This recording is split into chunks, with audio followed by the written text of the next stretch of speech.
You want it to be personalized. You want to keep it short and sweet. And then like I'm trying to do in this presentation, I'm not sitting here necessarily talking about me, but it's what's in it for them. At the end of the day, like that's what people care about. You're listening to Flip Empire, the show committed to helping real estate entrepreneurs who want to build their empire without sacrificing their life. Your success and freedom starts now with your host, Alex Pardo. Welcome. This is Alex Pardo, and I'm coming at you with a special episode here on the Flip Empire show. So I'm going to go ahead and dive right into it. So my cousin is part of this pretty awesome community called Budget Dog that a gentleman by the name of Brennan actually runs and has done a fantastic job with it. And it's about people that are looking to grow with their finances, grow in their businesses. They are investors. They invest in a variety of different things. And it's just a really, really good community of people that are looking to level up, to learn how to attract their money, to grow their money, protect their money. And so she connected me with Brennan. We had a conversation months ago, had a just really connected, like bonded, had a lot in common.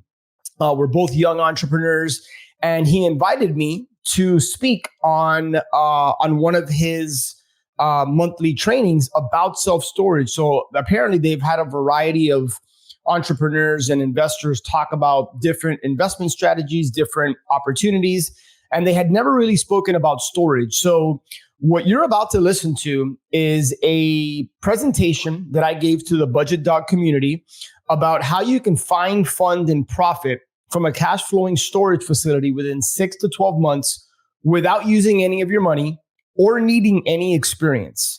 And specifically, what you're going to learn is there's 3 secrets that I cover in this training. Secret number 1, why is self-storage, in my opinion, the best asset class if what you want is more time, money, and freedom? Secret number 2, what's the one thing preventing you from succeeding in self-storage? And it's not what you think, by the way. And then last but not least is the actual nuts and bolts, the X's and O's, how you can find fun and profit from self-storage. So I want you to dive right into it because I spent a lot of time preparing this presentation, and there's a lot of things I share as to why I truly believe self-storage is the best asset class. Things that maybe you weren't even aware of, or things that you didn't consider.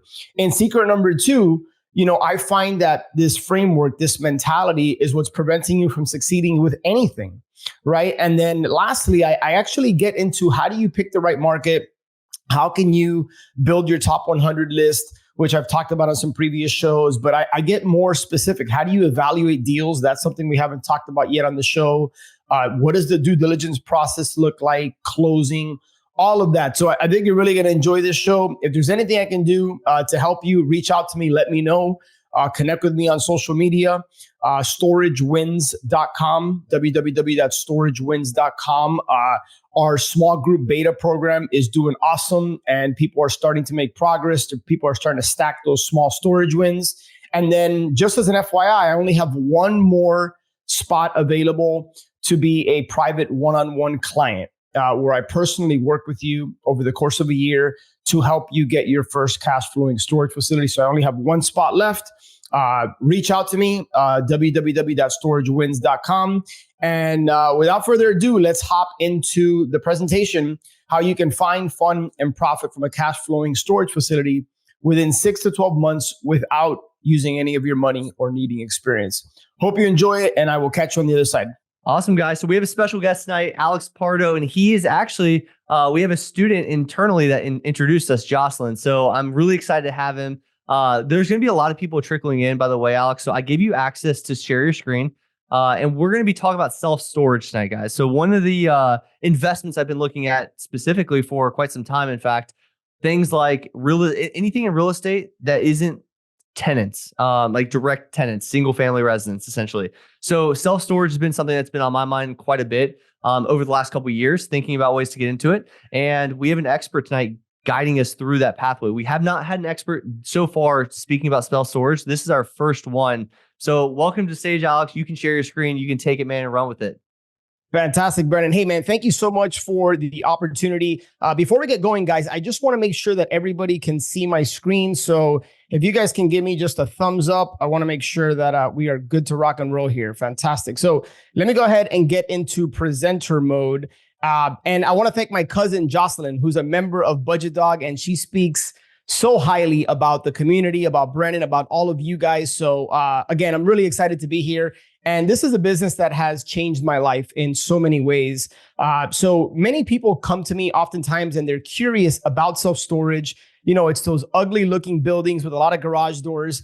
And this is a business that I got into about 4 years ago. And I'm going to kind of get into the nitty gritty and really share a lot of like nuts and bolts tactics on storage, on how you guys can go ahead and find funds and profit from cash flowing storage facilities within 6 to 12 months. And here's the key, guys, without using any of your money or needing any type of experience. All right. So, and by the way, I'd love for this to be interactive. So I want to say that at the end, Brennan, correct me if I'm wrong, we're going to have some time for Q&A, correct?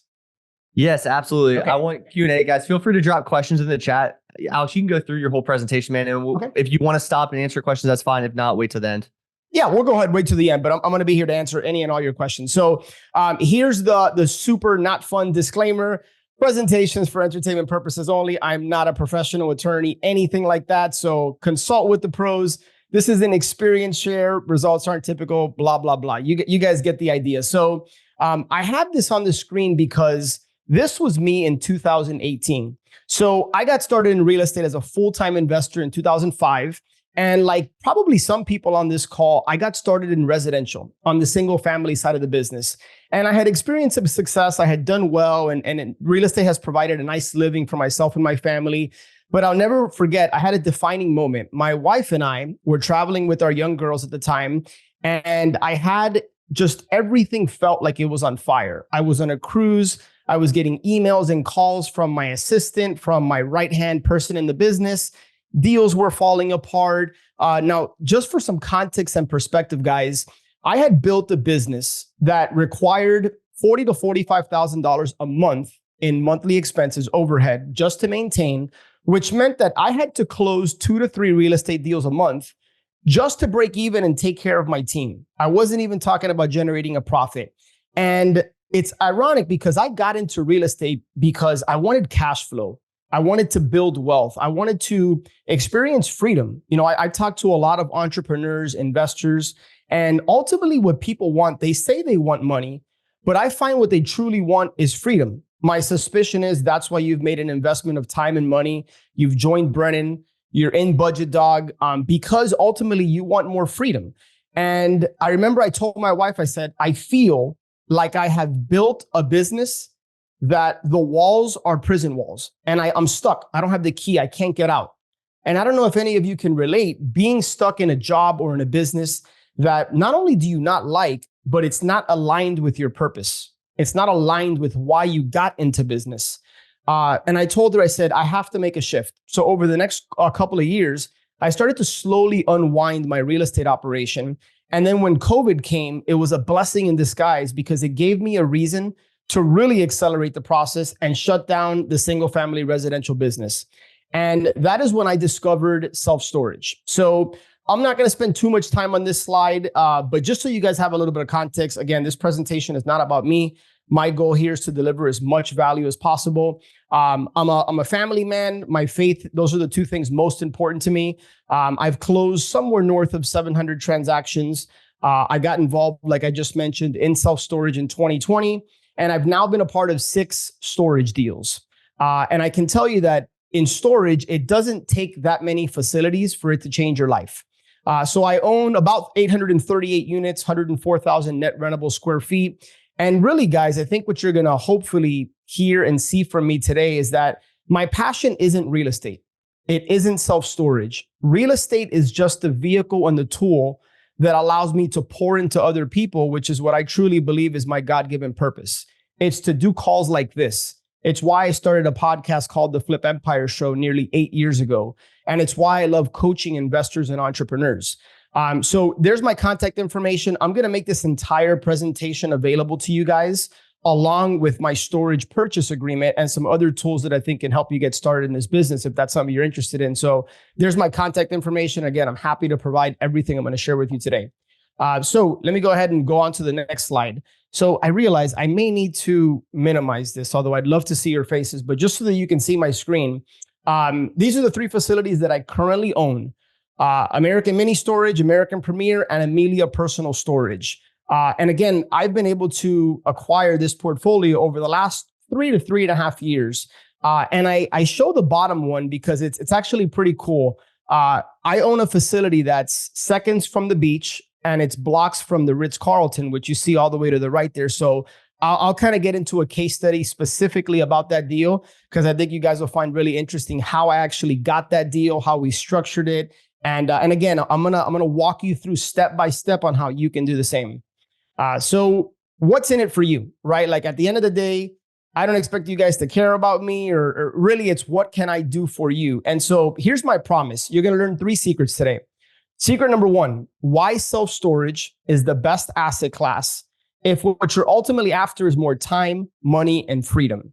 Number 2, what's the one thing preventing you from succeeding in self-storage? And by the way, you can apply this secret to no matter what business or job you're in. Okay, so this framework, this ideology really applies no matter what you're searching for. And last but not least, the nuts and bolts, how can you do this? How can you go ahead and find your success when it comes to the storage business? So let's go ahead and dive right in. And if you have questions, my encouragement for you would be to either write them down, or even better, drop them in the chat, because I don't want you to forget. And I want to make sure that I answer each and every question that you guys have. So why do I believe that self-storage is the best asset class in real estate? I'm going to share with you 2 or 3 slides. And by the way, if I really wanted to, I could probably create 10 to 12 slides with bullet points on why I believe storage is the best asset class. And I think I'll convince you by the end of this presentation that you're going to find it to be one of the best as well. Number 1, think about the type of society that we live in, guys. Like, I don't know about you, but my wife is constantly ordering things from Amazon. We have 3, 4, 5 packages coming to our door every single day. We are consumers. People are constantly buying things, and they need a place to store those things. Now, here's the great thing. Depending on who you talk to, we're already in a recession, or some might say we're heading into a recession, especially post-election season. This is one of the most recession-resistant asset classes. Now, there's several reasons for that. One of them is the operating expenses, which we're going to talk about, and the fact that when we're in a recession, what do people tend to do? They downsize, they move into a smaller house or apartment, but they don't want to get rid of their stuff. Many people are hoarders, some in the truest sense of the word, and others just don't like to get rid of things. So what happens? They end up renting storage. And storage, I consider to be a product and a service that is extremely sticky. And when I say sticky, I'm not talking about like I have sticky hands or fingers. I'm talking about when people move into a storage unit, they tend to stay for a long time, oftentimes years. In fact, most of our tenants have been with our facilities for multiple years, and they pay month after month after month, year after year. And part of the reason is because it's a nuisance expense. So storage on average, depending on the facility in the market, you rent a unit for anywhere between $50 and $350 a month. And think about the time and energy it takes to move your furniture, your boxes, all your stuff out of a 10 by 20 or a 10 by 30 unit, right? Like you got to get a moving truck. You got to bother your friends and family. Some people might hire a moving company, and it's like an all day affair or an all weekend affair. So when people rent storage, they stay. So it's a very, very sticky product, which is great for us as storage owners because it provides cash flow. And cash flow ultimately is the thing that leads to freedom and lifestyle and everything that we're after.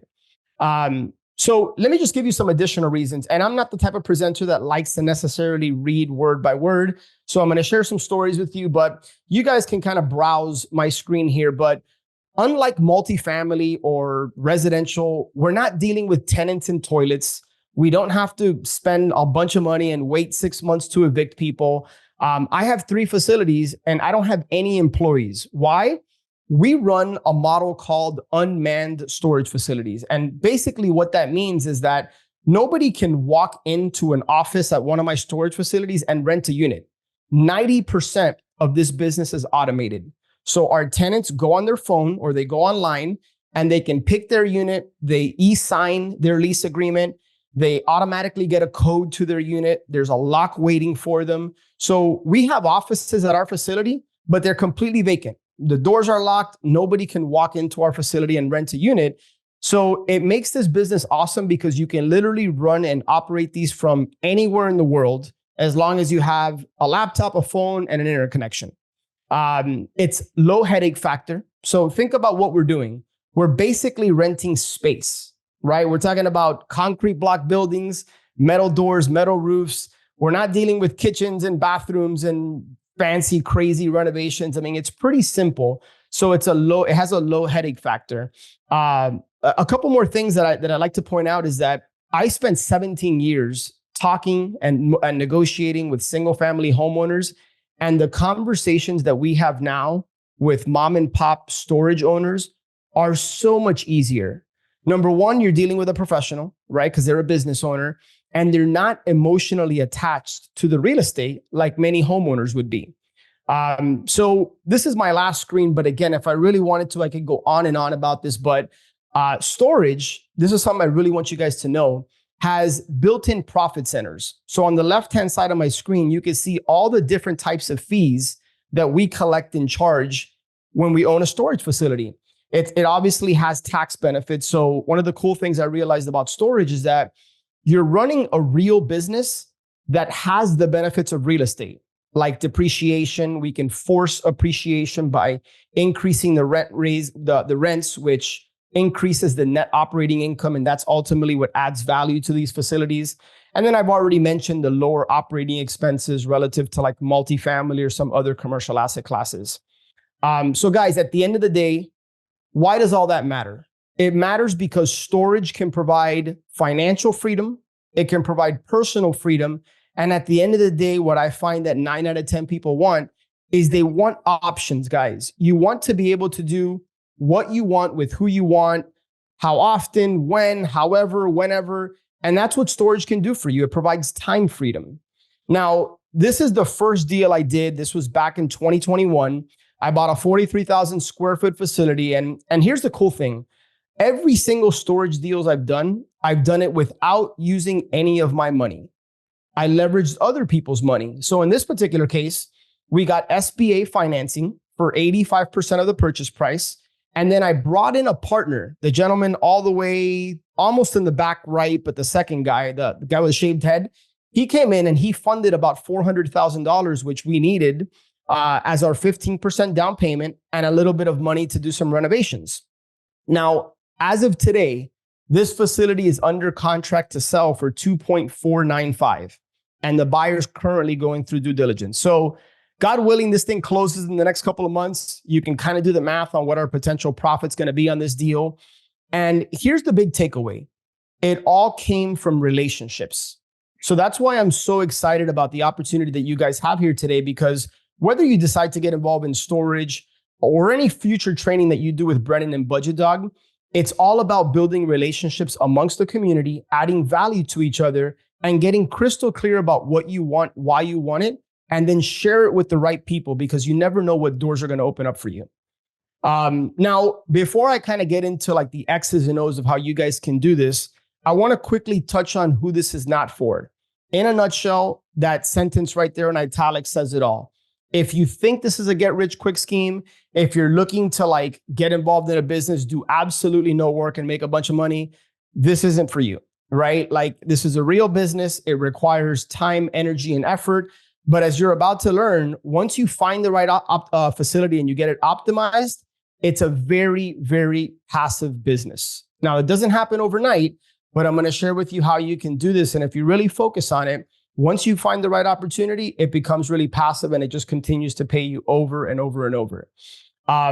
So I'll kind of run through this, but we've already touched on it. If you're looking for more cash flow, if you want to pay off some debt, maybe you're just looking to buy back some of your time. I've talked to some people that want to start a family business and they feel like this could be a great way to do it. Ultimately, if you want more time freedom, again, I think I've touched on that, then this is for you. Now, here's the second secret. The only thing preventing you from success in self-storage or any other business for that matter is what you guys have up here. It's your limiting beliefs. I talk to so many people, entrepreneurs included, that think they need to have millions of dollars in their bank account to do self-storage. They think they need business experience. They think they need credit. They think they need all these things. And I'm going to share with you today and prove that you actually don't need those things. You need to have a desire. You need to have a strong belief in yourself. And then you got to be willing to put the work in, right? If you can do those things, I guarantee you, and I don't like to use that word for obvious reasons, you can succeed in this business. All right. Now, I just touched on this. I kind of like stole my thunder, but you don't need any of these things. You can be a complete newbie. And here's the cool thing. And sometimes people don't believe me. If you devote 5 to 10 hours a week of focused time, you can have success in self-storage. So this isn't anything where you need to go out and quit your job. You can do this part-time, run it as a side hustle. And I think what you'll find is once you experience some success, your side hustle is going to be like your main hustle. And I use the word hustle in quotes because it's not really a hustle. It's pretty simple. So I like this gift because, again, the only thing preventing you guys from success is your belief that you can do this. And hopefully on today's training, I can prove to you that you can. So here's where we transition and we get into the actual X's and O's of how you guys can find fun and profit from self-storage. So I'm going to go ahead and dive right into the first part. So before we can even identify a storage facility, the first thing you have to do is pick the right market. And I put the word right in caps and underlined it because I see too many people focused in areas and in markets where it's not prime for storage, or maybe it's like running up against a brick wall. As an example, I live in Miami and I've been in this business almost 4 years and I have never spent 1 minute looking for storage in my own backyard. And you might be thinking to yourself, like why? Like, doesn't it make sense to just start in your own backyard? Well, major metropolitan cities like Miami are dominated by the real estate investment trust, the REITs, which own the big box storage facilities, right? We've all seen the orange public storage sign, the green extra space sign. We operate and we focus on markets where those big boys and girls are not looking to establish a facility. Right? Like that's not the competition we're trying to go up against. So I like to focus on markets that have a population between 10,000 people and 60,000 people. And really, if you wanted to scale that back, I have a lot of friends that have had success in markets of 1,000 people and up. So really between 1,000 and 60,000 people is the sweet spot for us. Now, here are a couple tips that are important. You want to focus on markets where the population is increasing so if you go to census.gov, you can just type in any city, and on there, you can find these two key pieces of information. Is the market increasing in population, in the last 2-3 years? And is the median household income at least $50,000 or greater, right? You want to really make sure that you check off those two boxes. Now that we've identified our markets, right? What's the first thing you can do? My goal for you, if you walk away from here and decide to pursue this, start building what I call your top 100 list. So how do we choose a market? Well, consider where you live first and foremost, right? Because maybe you live in a city or in a market that fits the criteria of what I just shared with you, the population, the household medium income, but maybe you don't. Maybe you're like me and you live in a big metropolitan city like Miami or Vegas or Los Angeles. Well, where do you like to travel to? And or where would you like to own storage? As an example, I'm looking for storage in Asheville, North Carolina, because my family and I love the mountains. In fact, tomorrow we're driving to Blue Ridge, Georgia. So Georgia, the Carolinas, Tennessee, those are states where I would like to own some storage. Not because I have to go out there often, because really once a year is what I do to travel to these facilities, but I just think it'd be cool to build in some travel with the family and get a little bit of a write-off and combine some business with it. So here's what you can do. And I'm actually going to share with you screenshots. Google the name of the state and the word cities ranked by population. And then you're going to find a resource. And I'm going to share with you some resources where you can do this. Copy paste all those cities with all the population onto a spreadsheet and basically sort it so that you can eliminate any cities that have people below 1,000 and then above 60,000. So now you basically have a bunch of a spreadsheet with a bunch of cities that have a population between 1,000 and 60,000. And then what you're going to do is go to Google Maps, type in that state. So like as an example for you, I just randomly checked out Texas and I found this market, Westlaco, Texas. Never heard of it. Maybe you guys know about it. It's got about 41,000 people. The household median income is about 53,000. So when you pull up a city, you're going to click on that button that says nearby. Okay. Once you click on nearby, you're going to type in self-storage. You can see the word self-storage where the red arrow is. Now, here's the key. Google Maps is going to bring up all the storage facilities that it has identified in that particular market. The first thing I would advise that you do is start to build your top 100 with facilities that either don't have a website. Now, you might be asking, how do I know if it has a website? If you see Texas Boulevard is highlighted by that red rectangle, you can see that there's only one circle that says directions. Right next to directions, it's blank, which means it does not have a website. That's a facility I would automatically put on my list. Why? Because self-storage, 80+% of our tenants rent units being online, whether it's through pay-per-click marketing or search engine optimization. So a facility that doesn't even have a website, that tells me right off the bat that it's a mom and pop operator that is not truly efficient, dialed in, and running it like a business. So it's an indication that there could potentially be an opportunity there. I also like to look for old looking websites. Like guys, you'd be surprised. I have come across storage facilities that it looks like the website was from like 1999. It has like the E from Internet Explorer rotating. Like any old school looking websites you see like that, automatically put them on your top 100. If you see poor reviews, like Texas Boulevard only has 2 reviews, little to poor reviews, automatically put it on your list. And then last but not least, whenever you go to the websites, click on contact us.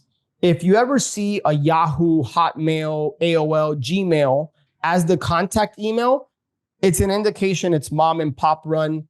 Go ahead and put it on your top 100. Now, you might be sitting there thinking like, okay, well, what do I put on this spreadsheet? Simply, you're going to put the name of the facility, the phone number, if it has a website, if it has an email address, and then maybe a column for notes. And then I'm going to share with you in a few minutes what you're going to actually do with your top 100 list. So guys, I know I'm throwing a lot at you, but again, I'm going to make this entire presentation available and then I'm going to be here until all of your questions are answered. You might be sitting there thinking, hey, I don't have time, Alex, to go build the top 100. Like, I don't want to put in that kind of work. Well, the good news for you is that you can go to a company like dataaxle.com. You give them the criteria that I've already shared with you, and within minutes, literally, you pay for it and they can just deliver you a CSV file. The pros, super quick and easy. You can literally have a list by tomorrow morning. The cons is that it costs a little bit of money. It's nothing crazy, but it does cost some money. Others have access to that same data. And then sometimes the quality might not be the best.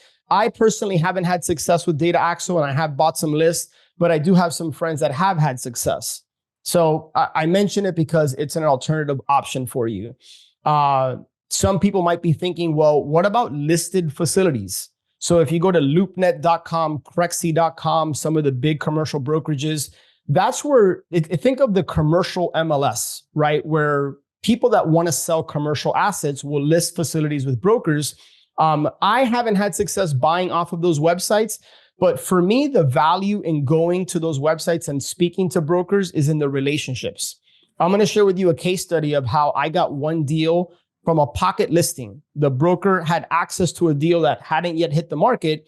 And because I had spent some time building a relationship with a broker, I got an opportunity to buy that facility.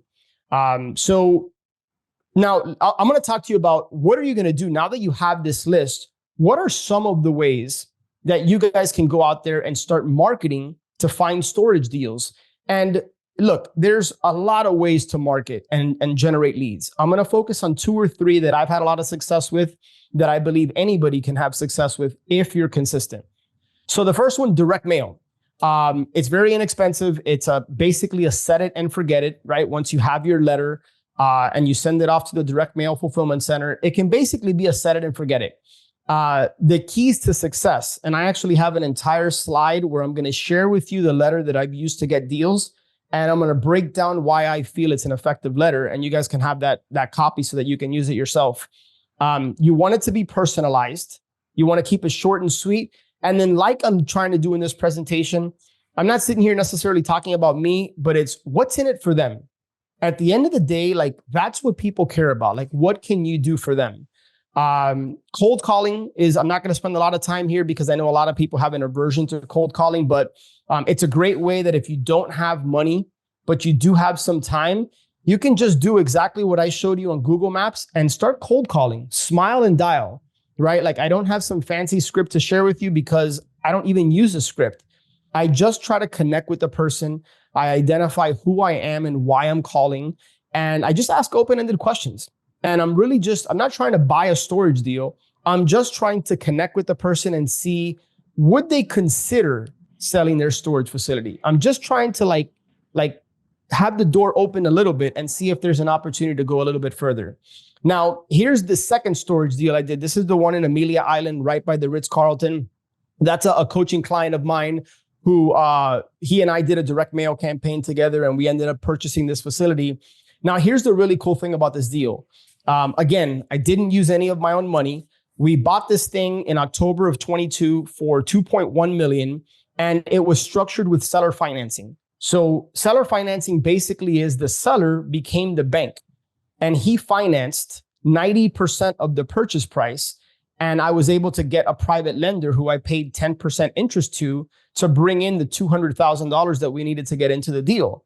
And then, as you can see there, I was able to negotiate with this particular seller, no payments for an entire year. And as you see, we locked in a really, really low interest rate over a 5-year term. So because we're in this interest rate environment that we're in, it's opened up so many doors, guys, to be able to structure deals just like this. It's just a knowledge gap and how you actually go and structure these opportunities.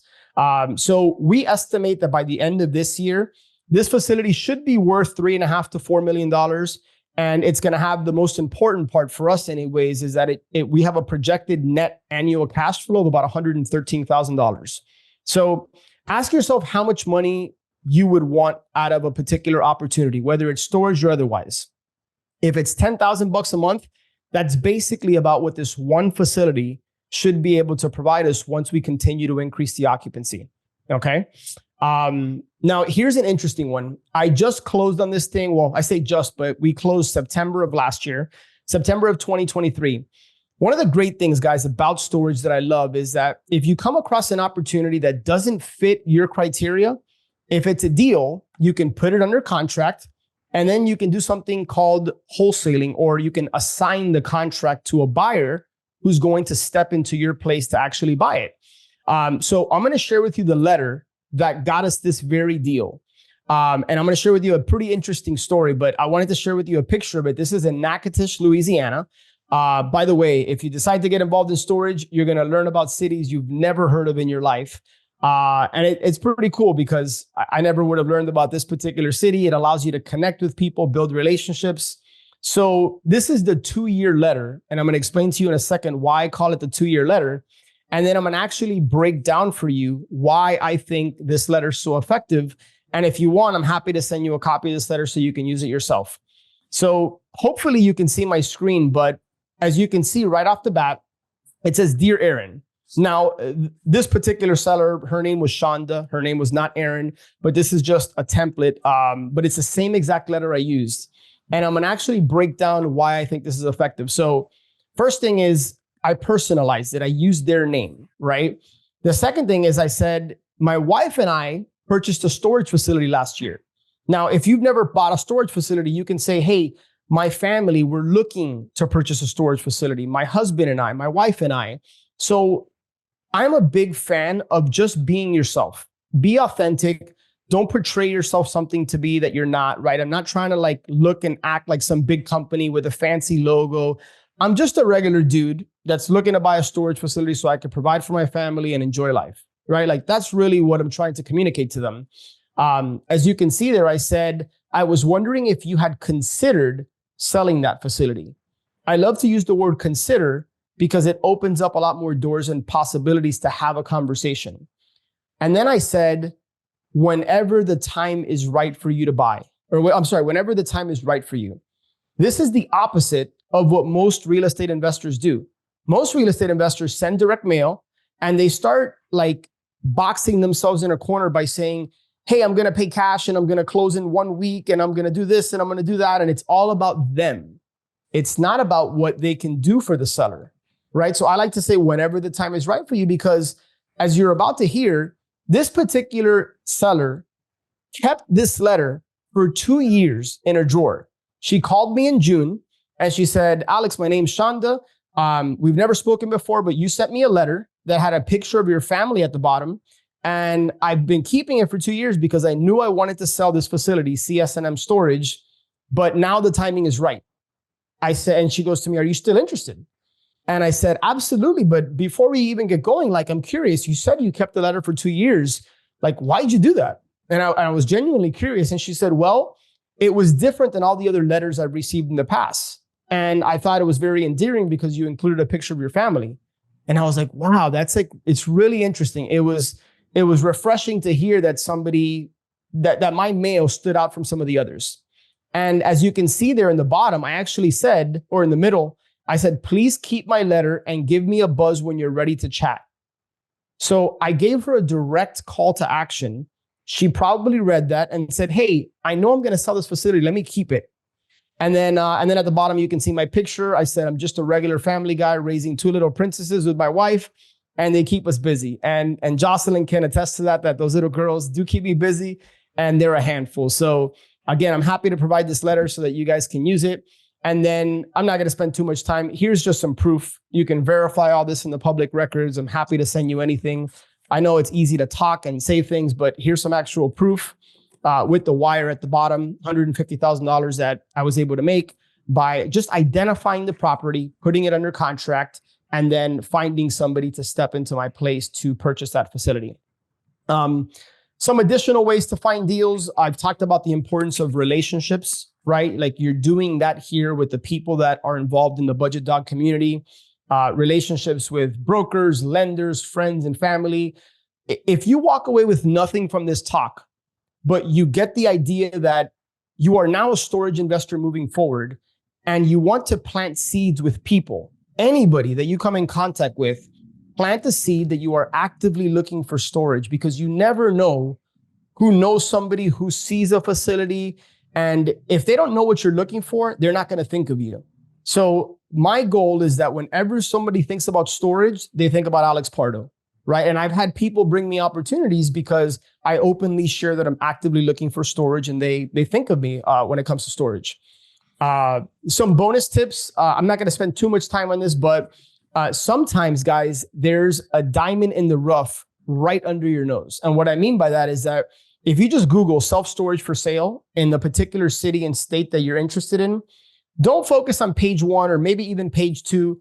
Go deep into Google, because what you're looking for is like Mary Joanne Realty, which is some random little website that has 0 traffic, but it has a storage facility listed for sale.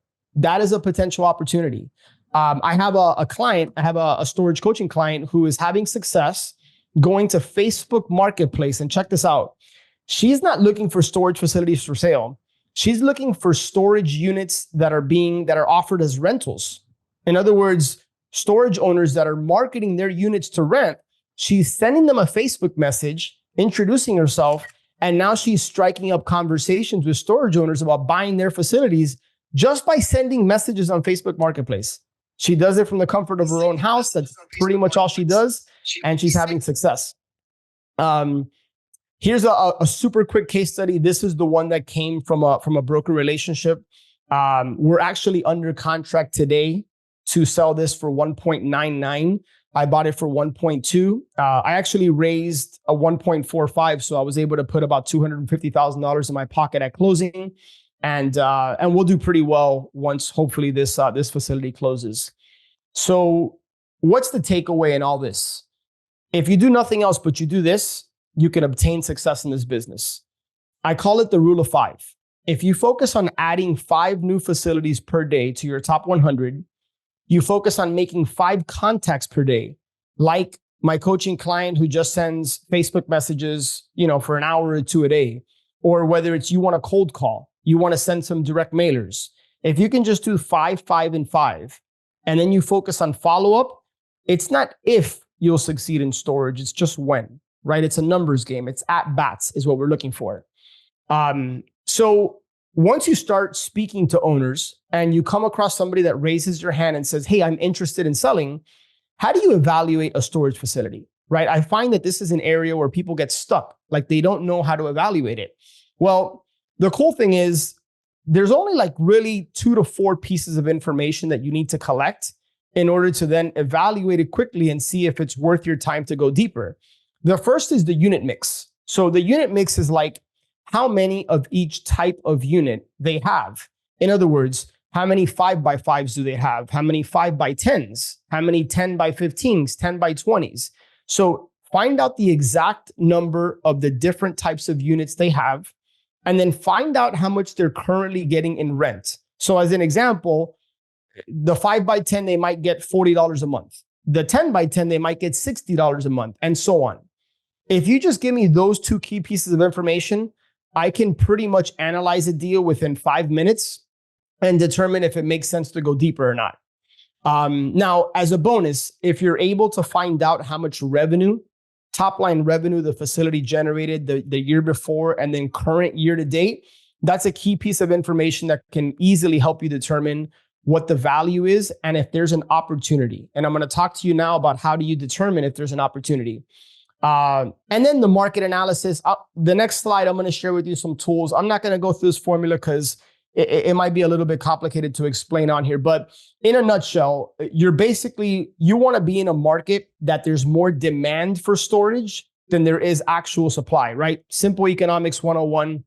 And the way that you can determine that is what is the population of storage within a 5-mile radius relative to how many square feet of storage there are. So you guys can take a screenshot of this, but this formula essentially walks you through how to determine the demand for actual square footage of storage in a particular area. Okay. Brennan, hopefully I'm not going too fast, man, but feel free to slow me down if I am, or if you have a particular question, you want me to clarify anything. But again, I know that we're going to have some Q&A at the end. So here's some tools and resources that you guys can use to determine what's the supply index. In other words, what's the population relative to the demand for storage. And then you can also do it yourself with that formula if you don't want to pay for any of those services. So at the end of the day, let me just summarize this particular slide. We are looking for the gap between what are the current rates at that facility and what are the market street rates. In other words, if a 10x10, if they're currently getting $40 a month, but you look at the market, you look at the competitors, and you determine that they're at $80 a month, that's a massive opportunity for us to step in, own that facility, and all we have to do is raise the rates to the market street rates. It would be the equivalent is if you owned a single family rental that you've had for 30 years and you haven't raised the rental rates in 30 years. Imagine if you owned a 3-2 in your particular city and 30 years ago it was rented for $400 a month or $300 a month. And today that same property rents for $3,000 a month. Well, in storage, it's not uncommon to connect with these mom and pop storage operators that don't treat it like a business and they haven't taken the time to raise their rates. That presents a massive opportunity for us. So I know there's a lot of numbers and figures.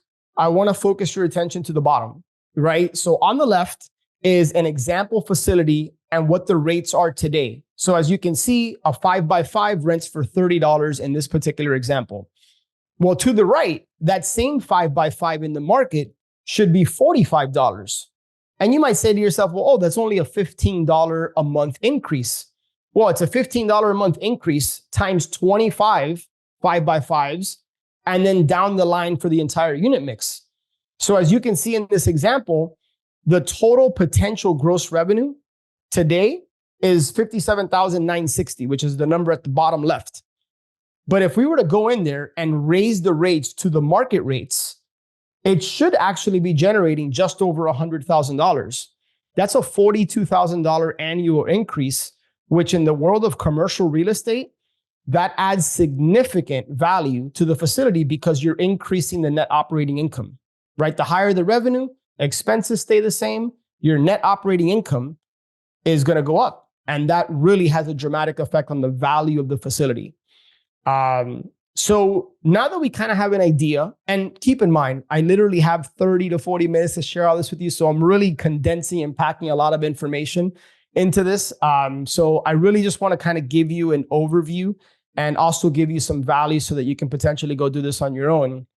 I'm just going to focus on the first one. Structuring a winning offer to me is all about understanding the seller's, what I call their needs and greeds. In other words, why are they even interested in potentially selling their storage facility, right? Like, what is the ultimate motivation? What I have found in my experience is, I would probably say the average age, and I'm ballparking here, the average age of most storage owners that I've worked with are probably in their 70s. And 75 to 80% of the time, they're done with the business. They've been owning and operating it for years. They're ready to retire. They're ready to travel. They just want to be done. And that's not uncommon. So understanding what it is that they really want can help you structure an offer that works on both sides. Okay. So moving on here, just for the sake of time, this is an area where I find that a lot of people get stuck even before they get started. Pretend we were playing a baseball game and you're in the dugout and you're gonna, go up to the plate and I don't know, like let's say you're fifth at bat and it's the leadoff hitter, and you're looking to the dugout and you see a pitcher throwing really fast and he's wild and he hit the guy, and you already start getting scared before you go out there. This slide indicates some people being in the dugout, right? Because they think to themselves, I don't have money. I don't know how to access the money. I don't know how to do it. Well, here are just some of the ways that you guys can get the money. But here's what I want you to understand. If you focus on finding the right opportunity, the money will come. Trust me when I tell you that there is no shortage of people and capital chasing these opportunities. It's just about finding the right one, and then the money will follow. So I've gotten bank loans. I've gotten SBA financing. I've done seller financing, as you saw. I've raised private money. And I'm sure Brendan at some point has talked about the power of using self-directed IRA money, which grows tax-free. And then there's equity partners. Again, there's a lot of different ways to structure these deals. So performing due diligence. And as you can see, we're kind of quickly moving down the line here. This might surprise you, but one of the things that I like to do when I'm analyzing a deal is I try to kill it. Like I want to know that if I can't kill the deal, it's actually a deal, right? So I'm not trying to figure out why I should do the deal. I'm actually trying to figure out why I shouldn't do the deal. And if I can't come up with a good reason or two, then I know I have a good one. So some common things that can trip people up. In storage, one of the major items is the roof. So you definitely want to make sure that it has good roofs. And if not, you want to know that going in. Depending on what market you're targeting, you want to know if it's in a flood zone, because insurance has gotten crazy these days, especially if you're in a coastal market like Florida, Louisiana. So you just want to know that going in, and you want to make sure that your numbers still work with the actual insurance premiums that they're going to be charging you. And then a pro tip is, we're actually not going to go see the facility until we get under contract. So this doesn't require you to go doing a bunch of traveling around the country or in a particular market. In fact, I forbid you to spend money and go see a facility unless you have it under contract. Now, when you get there, you want to make sure that you document and record everything, because those pictures and videos are going to be very valuable down the line, valuable to a potential private lender, to a potential bank that you're talking about getting financing with, a potential contractor. So make sure that you document everything when you go do your due diligence. Now, fast forward. Let's say we've gotten through due diligence. Everything checks out. It's a deal. You want to make sure you have all your ducks in a row. You guys can read the slide, but I want to talk quickly about my very first deal, American Mini Storage. And I'm going to sound like such a fool, really, because this is like one of the most obvious things. Like, you think about buying a storage facility, like, why are you buying it? Like, I'm not passionate and excited about owning storage and renting space. I do it because it provides cash flow, right? Like I want to make money with the business. I want to be able to use that money to help people grow my business, travel, etc. Well, I literally have spent months closing my first facility. I lined up all this money, closed on the deal, left the closing attorney's office. I went to go have lunch and celebrate with my partner Alex, who's the one that came in with about the $400,000. We get to the storage facility.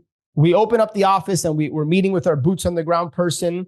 And I'm thinking to myself, I look at Alex, I said, did you ever open up a merchant account?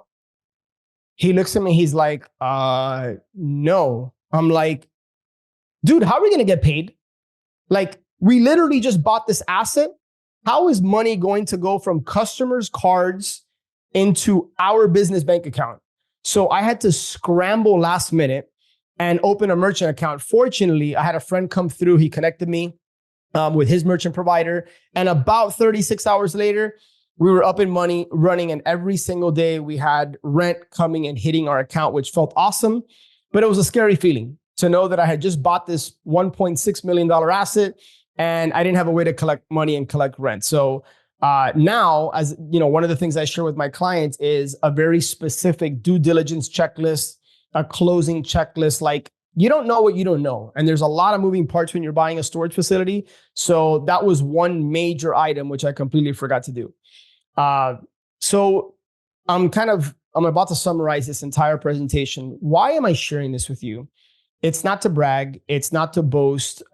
It's to impress upon you and hopefully inspire you that you can create the lifestyle you want through this incredible asset class. And hopefully I've illustrated that you don't need money because I've done it without using any of my own money.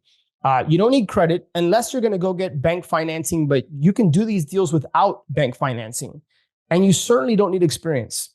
Yes, while I had real estate experience, I had never owned storage prior to 2021.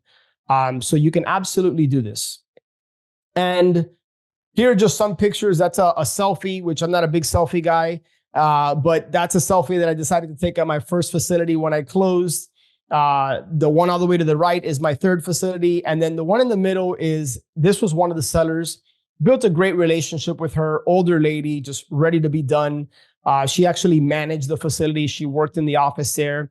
And then that's my coaching client when we closed the facility. So the business can change your life, guys. It really can. Now, I love this image because I've invested in myself so much money throughout the years in coaches and great communities like Budget Dog.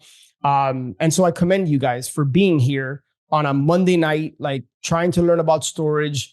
But don't try to go at this alone if you decide to do it, right? Because you can only go so far alone. But if you really, really want to go far, I really think that you got to do it with the right group of people. So Brennan, my man, that is all I have, brother. Hopefully I wasn't too long-winded and I don't even know where we're at on time, but the last thing I'll mention, guys, is if you want, I'm happy to send you a copy of this presentation, my storage purchase agreement, and the actual letter that I used to get 2 of those deals.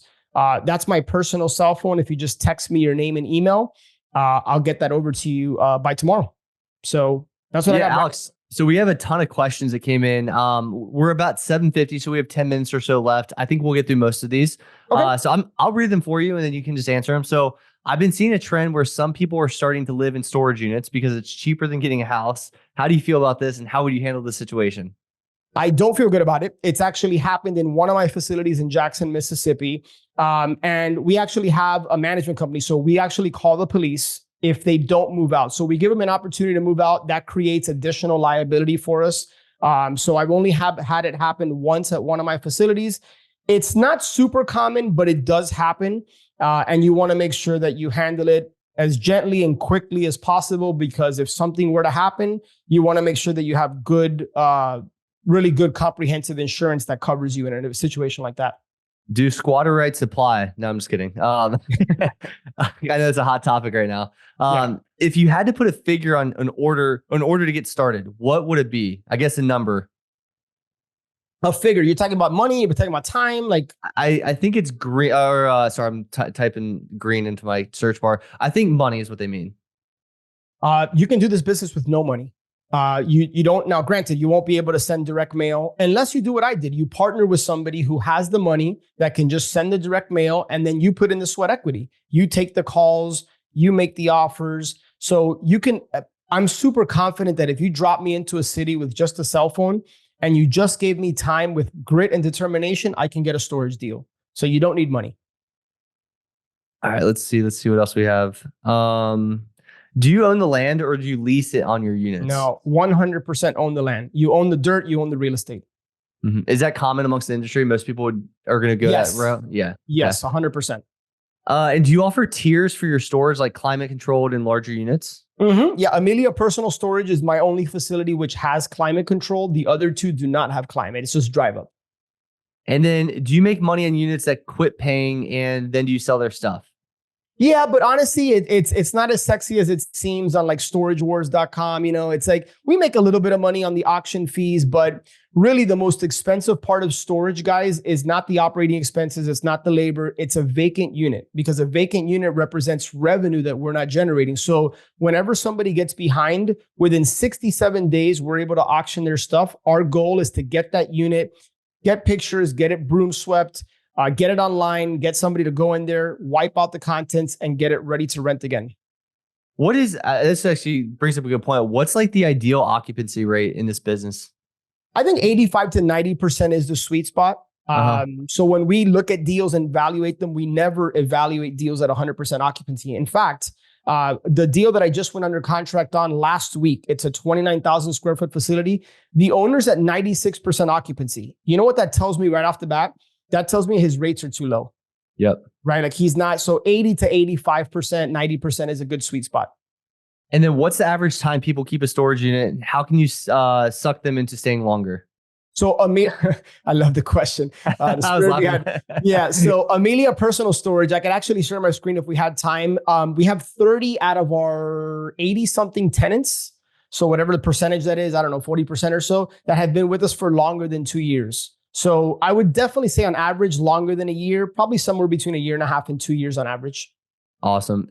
Evaluation. Is there an optimum amount of minimum units to aim for in the first round? And then secondly, is there a sweet spot for the storage unit capacity versus just getting a giant units? I'm going to need some clarification on the second part of the question, but the first one is I don't look at number of units per se. I look at the net rentable square footage. The one thing that's super important to know is that it's just as much time, energy, and effort to evaluate a 10,000 square foot facility as it is to evaluate a 50,000 square foot facility.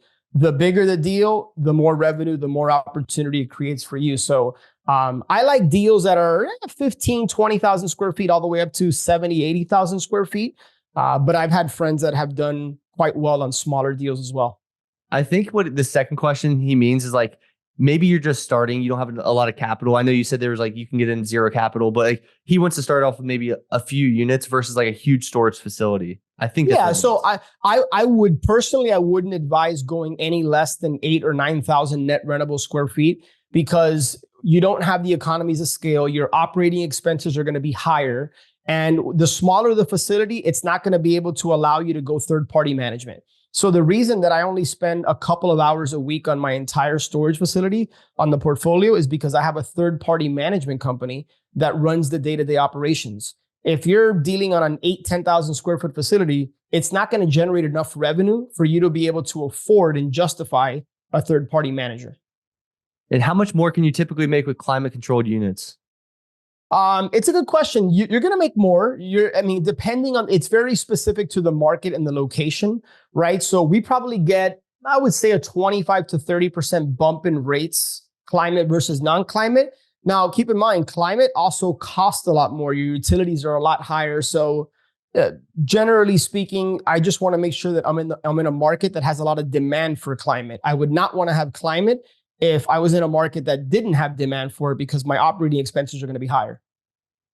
Do you speculate on the land? What do you mean by speculate on it? Joe, do you want to add context here?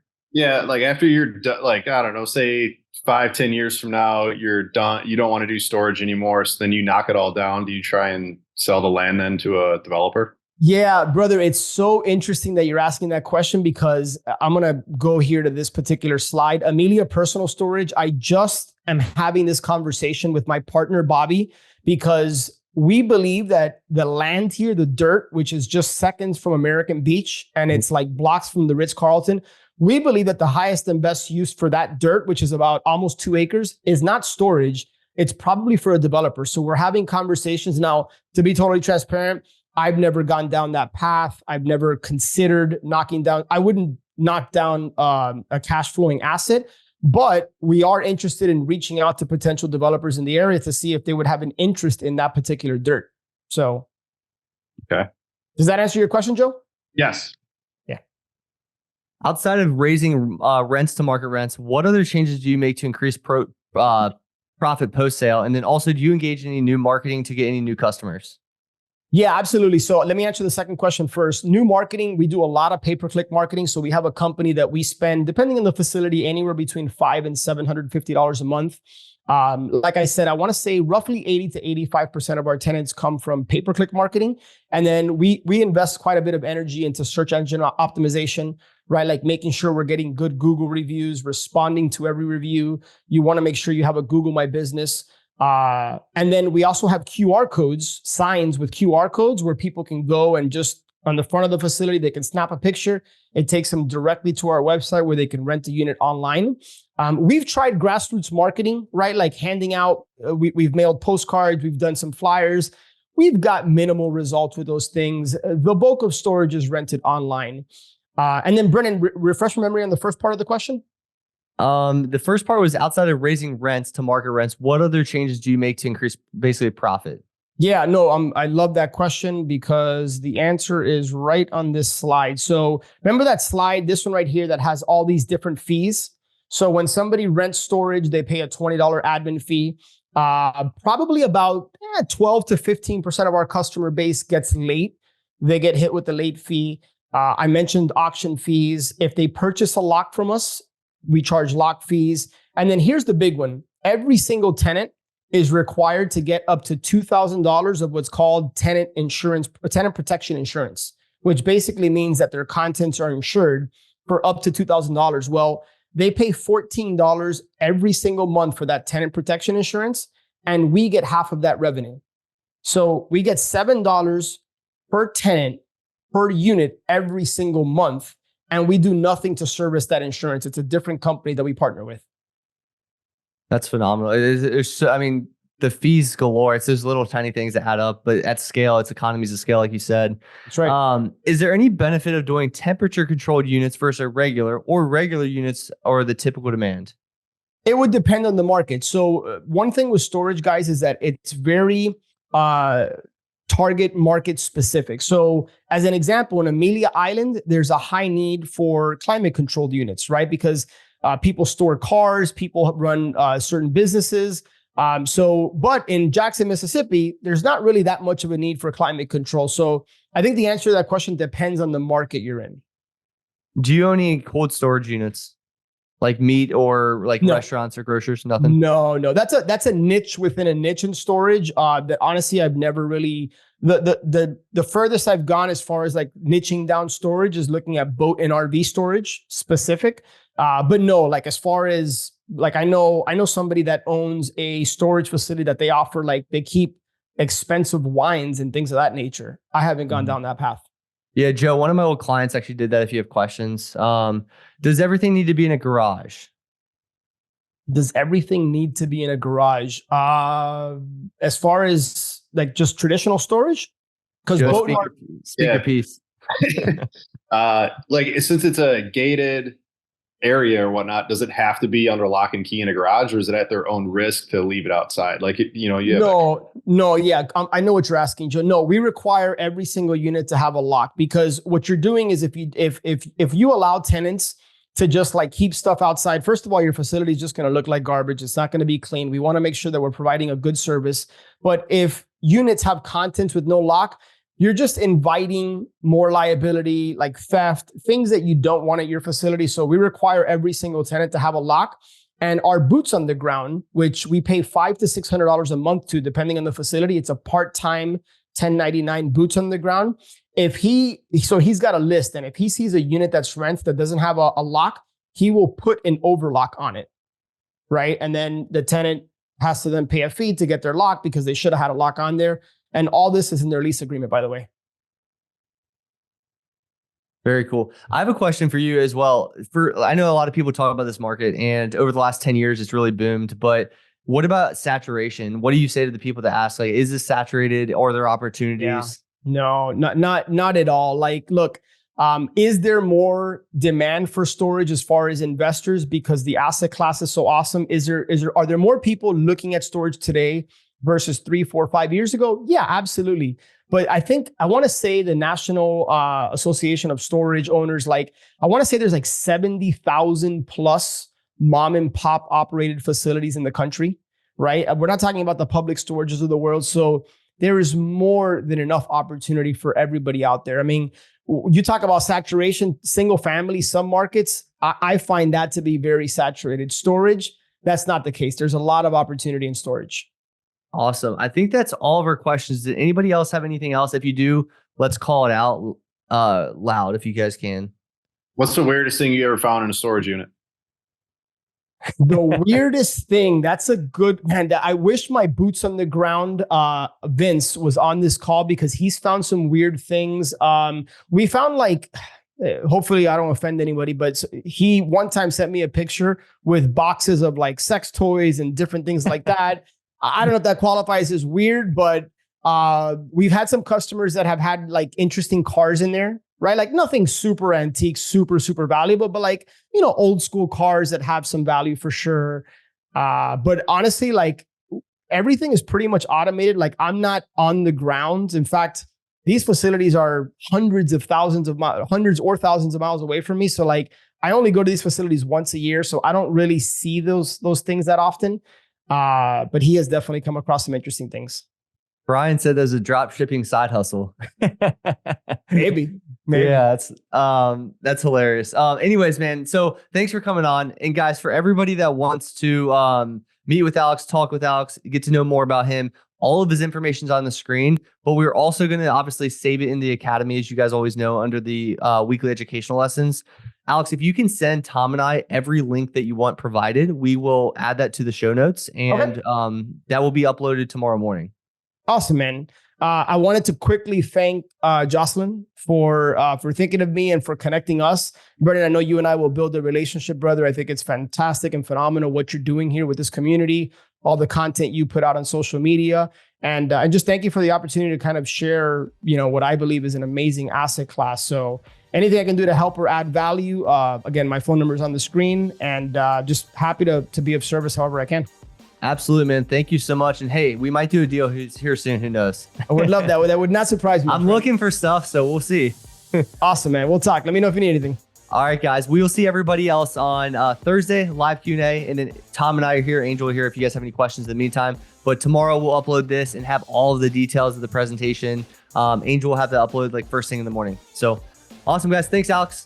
Take care, guys. One last thing before you go. If you have been listening to the show for a while or you have been getting value from the show, I would be 100% honored if you would share this show with a friend, or maybe share it with somebody that you think could benefit from this. It's my mission, it's my cause, it's my purpose through Flip Empire to impact and touch people's lives, to help people and in their businesses. So it would be an honor if you would be willing to share this episode. And one last thing, make sure that you're subscribed so that you get notified every Monday and Thursday when shows get released. I look forward to connecting with you on the next one. Until then, have a great day.